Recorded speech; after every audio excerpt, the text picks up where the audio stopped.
في الجيل 10 ال 10700 برامات 16 جيجا دي رام 4 هارد 256 ان في مي. الجهاز طبعا بيشيل معاك هاردات الاس اس دي مرتاح، والهارد اللي فيه ان في مي يا جماعه 256 كور اي 7 جيل 10 رامات 16 هارد 256 ان في مي.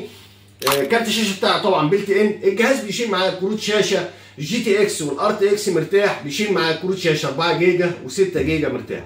تعالى بقى اوري لك الجهاز من جوه شكله عامل ازاي عشان تعرف المواصفات تستاهل السعر اللي احنا هنقوله ولا لا.